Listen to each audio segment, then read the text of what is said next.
Good evening, 10 o'clock now, and results continue to roll in for election night. We've been covering it for you all night long, and I want to be able to start with the race for Nebraska governor. Before we get to our reporters in the field, let's talk about results. 54% of the vote, as 39% of precincts report. 54% goes to Republican Jim Pillen, 43% to Democrat Carol Blood.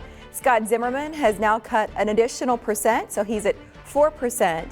As it stands, we're hoping to get sound for you from Jim Pillen in just a few moments, but as we work on that, let's go now to 3 News Now reporter Aaron Hegarty, who's at the Blood campaign watch party.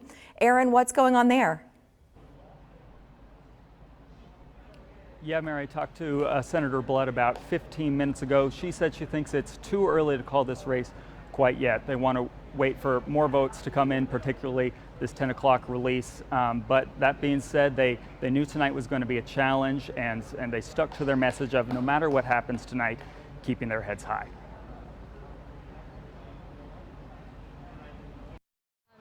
I can tell you that we regret nothing because we did our job and we did it well. And whatever happens tonight happens.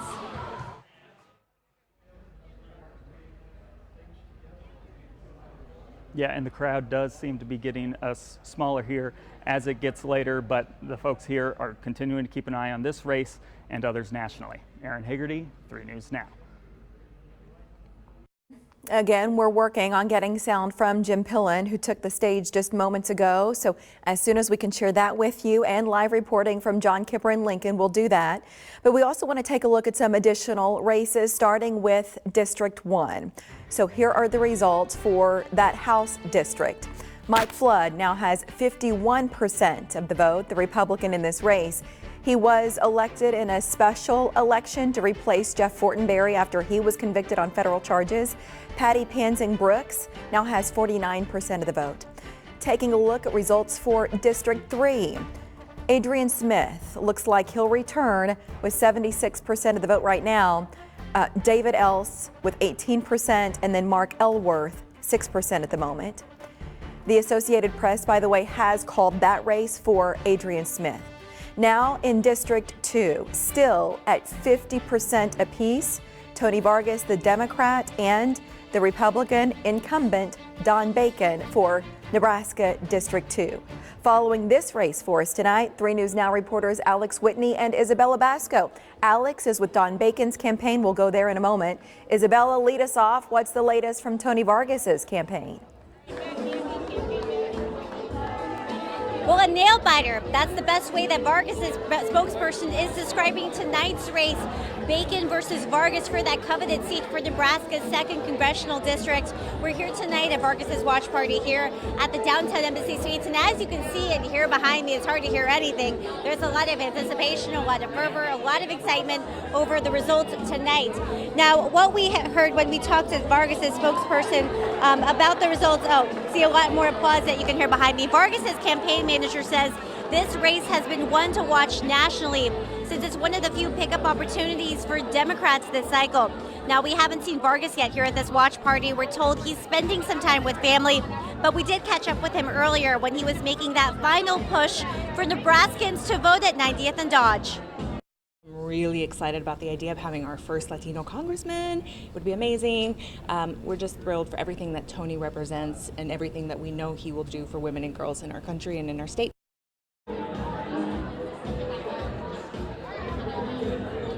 Now, as you can see behind me, there's people that are actually dancing, a lot of excitement. People are waving those signs. There's just every time you see Tony Vargas or any time you see Democrats making any lead anywhere in the country, there's just a lot of applause. So there's a lot of hope for tonight.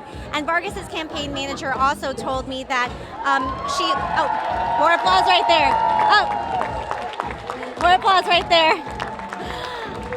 A lot of excitement right here.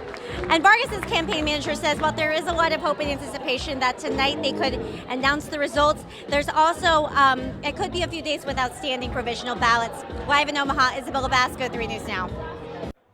It is hard to stay on track at these events, and somebody who knows that well is 3 News Now reporter Alex Whitney, who's with Republican and incumbent Don Bacon. So Alex, feels like a lot of up and down tonight. If one side's calling it a nail biter, what are you hearing there? That's right, Mary. We are here at the Don Bacon camp where tensions are starting to rise a little bit as the results continue to roll in tonight. This was expected to be one of the tightest races in this election, and it's proving to be just that. We started out early results just after 8 p.m. showing a big lead for the Democrat Tony Vargas, and incumbent Don Bacon trailing quite a bit, a 15% margin to open the night. But once we got our second set of results, that narrowed the gap considerably. That put it to a 1% race, 51% Vargas, 49% Don Bacon. But now with the most recent results, that gap has gotten even closer. Now less than 1% is the difference between these two candidates. Really the tightest race of the night right now, and we'll probably be looking for results for this one late into the night because it is so close. Douglas County still has quite a bit of precincts left to report, so a lot still happening here at the Bacon camp. Stay tuned to 3 News Now. We'll update you with the results here and all of the other elections happening tonight. From here at the Marriott, Alex Whitney, 3 News Now.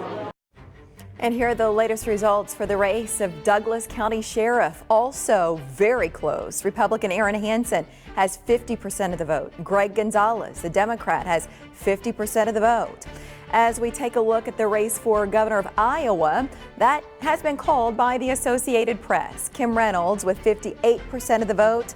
Her opponent, Democrat Deirdre DeGier, with 42% of the vote. And for Iowa Senate, Chuck Grassley, the longtime incumbent, has 55% right now, and his opponent, Democrat Mike Franken, has 10% less at 45%, Chris.